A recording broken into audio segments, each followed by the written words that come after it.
Bonjour chers frères et sœurs en Christ, que la grâce, la paix et la miséricorde de notre Seigneur Jésus-Christ vous soient abondamment multipliés. Shalom et bienvenue dans cette nouvelle vidéo de 7 minutes de pain quotidien. Du 28 juin 2026, nous poursuivons notre lecture dans le livre de Actes des Apôtres, chapitre 15. Et nous allons lire aujourd'hui le verset 8. Nous avons vu dans la vidéo précédente que l'apôtre Pierre a pris la parole pour rappeler aux frères que le Seigneur l'a établi comme celui-là qui devait annoncer l'évangile chez les païens. Ceci faisait suite à une discussion qui a eu entre les apôtres, entre les anciens, entre les frères, née d'un enseignement des Juifs venus de la Judée qui sont arrivés en Antioche disant qu'il faut être circoncis selon la chair pour hériter du royaume de Dieu, accompagnés de leurs frères anciens pharisiens qui eux sont allés encore plus loin en disant qu'il faut observer toute la loi de Moïse si l'on veut être sauvé. Or ce n'est pas ce que le Seigneur Jésus-Christ a enseigné à ses disciples, à ses apôtres. Et c'est donc un évangile qui ne vient pas de la part du Seigneur, une doctrine qui n'est pas de Christ. Et ils sont donc en train de vouloir ramener les frères et sœurs, les bien-aimés, sous la loi. Or, Christ a déjà accompli la loi.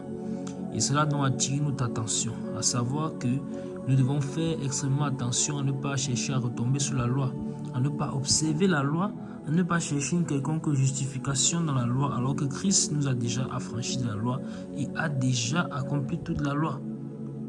Alors ces hommes ils avaient cru au Seigneur, mais ils étaient encore enfermés dans le piège de la loi. Ils avaient cru au Seigneur, mais les pratiques humaines n'étaient pas encore sorties d'eux. La justification par les œuvres, cela n'était pas encore sorti d'eux.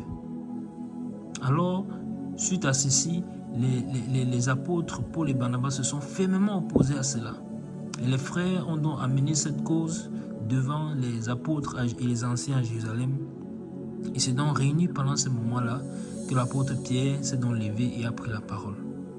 C'est ce que nous avons donc vu jusqu'au verset 8. Il a dit clairement comment est-ce que Dieu, qui connaît les cœurs, a rendu témoignage aux païens en leur donnant le Saint-Esprit. Une manière de montrer déjà que même chez les païens, le Seigneur a donné le Saint-Esprit, donc il ne fait point exception de personne. N'est-ce pas ce que disent déjà même les psaumes? N'est-ce pas ce que disent déjà les Écritures? Dieu ne fait point exception de personne. Alors, qu'est-ce qui se passe? Lisons la suite, nous allons mieux comprendre. Alors, le Seigneur leur a donné le Saint-Esprit comme à eux. Ça, c'était la première chose que l'apôtre a établie, parce qu'il est en train de parler en tant qu'autorité apostolique et il amène cela sur le plan de la doctrine. Alors, nous allons lire le verset 9. Qu'est-ce que le verset 9 déclare? Il n'a fait aucune différence entre nous et eux, ayant purifié leur cœur par la foi. Amen. Ah, merveilleux verset, je vais le relire. Il n'a fait aucune différence entre nous et eux, ayant purifié leur cœur par la foi. Amen. Rappelons-nous, mes bien-aimés, que lorsque l'apôtre Pierre dit que c'est lui que le Seigneur a établi, afin que par sa bouche, il puisse annoncer l'évangile aux païens, souvenez-vous que cela ne date pas d'il y a longtemps. En tout cas, cela se retrouve dans le livre de Actes des Apôtres, chapitre 2. C'est bien lui qui a pris la parole quand le Saint-Esprit a rempli les apôtres qui se sont mis à parler dans d'autres langues. Ils parlaient dans quelle langue? Ils parlaient dans les langues des personnes étrangères venues à Jérusalem pour adorer, qui étaient donc des païennes. C'est-à-dire qu'ils pratiquaient la religion juive, mais n'étant pas juifs. Et donc, à eux, le Saint-Esprit leur également est venu sur eux. Et non seulement sur eux, mais l'exemple le plus pratique, c'est Corneille. C'est-à-dire que Corneille, dans la maison de Corneille, puisque là, ça a été visible, ça a été, même je peux dire, sonore, afin qu'il puisse avoir le témoignage qu'effectivement le Seigneur accorde son esprit même aux païens. Cela permet donc de comprendre qu'il ne fait point exception de personne. Et c'est cela que l'apôtre met en avant. Il dit que Dieu n'a fait aucune différence entre nous et eux. Donc il ne fait point exception de personne. Ce n'est pas parce que nous sommes juifs que nous sommes particuliers. Car Dieu accorde son esprit de la même manière aux hommes. Car quelconque fut le cœur qui se tourne au Seigneur, alors le Seigneur lui accorde l'esprit. Et c'est pour ça donc que je profite pour te dire, si tu n'as pas encore donné ton cœur au Seigneur, qu'est-ce que tu attends? Le Seigneur veut gagner ton cœur, il veut y régner. Il te tend la main, n'endurcis pas ton cœur, justement, mais laisse ton cœur être circoncis. Répands-toi de ta vie passée et viens au Seigneur Jésus-Christ pour le servir.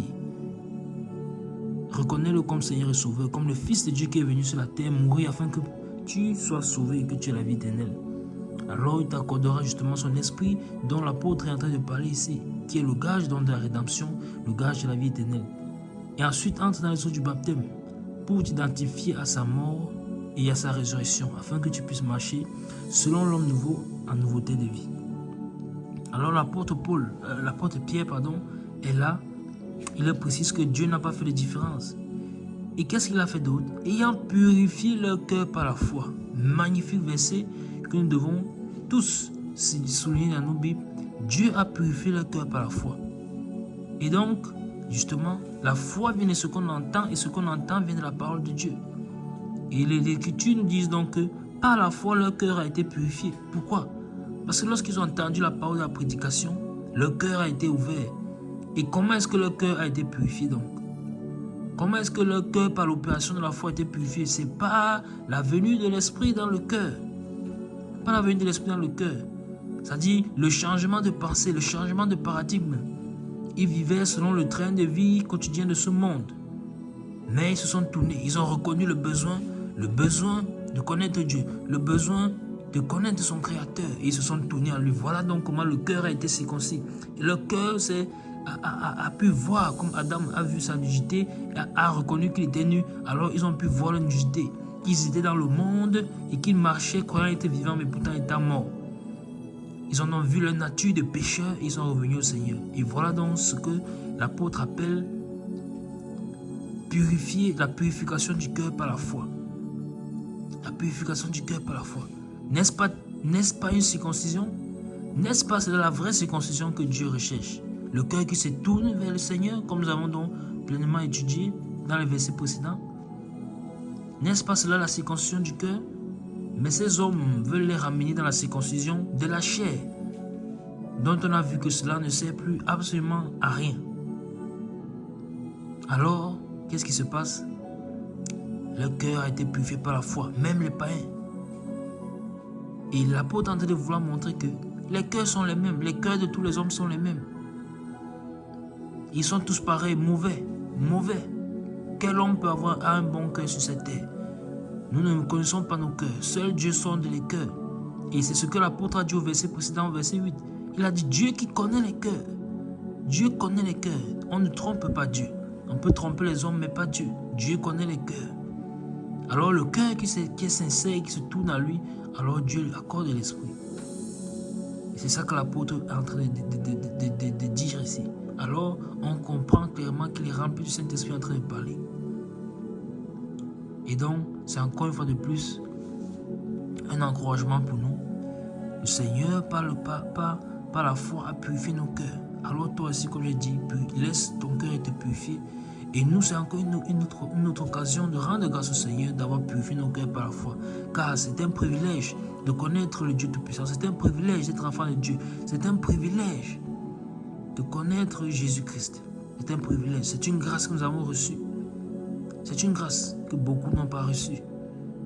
Que beaucoup n'ont pas pu connaître. Alors, nous devons toujours être dans les actions de grâce. Mais alors, qu'est-ce que l'apôtre va continuer à dire? Quelle sera donc la décision qu'il va prendre? Ayant fait tout ce développement, cette introduction et ce développement, qu'est-ce qu'il va dire par la suite?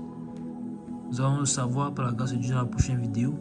Nous nous arrêtons là pour aujourd'hui. C'était tout pour les 7 minutes de pain quotidien de ce jour. Que la grâce, la paix et la miséricorde de notre Seigneur Jésus-Christ vous soient abondamment multipliés. Shalom.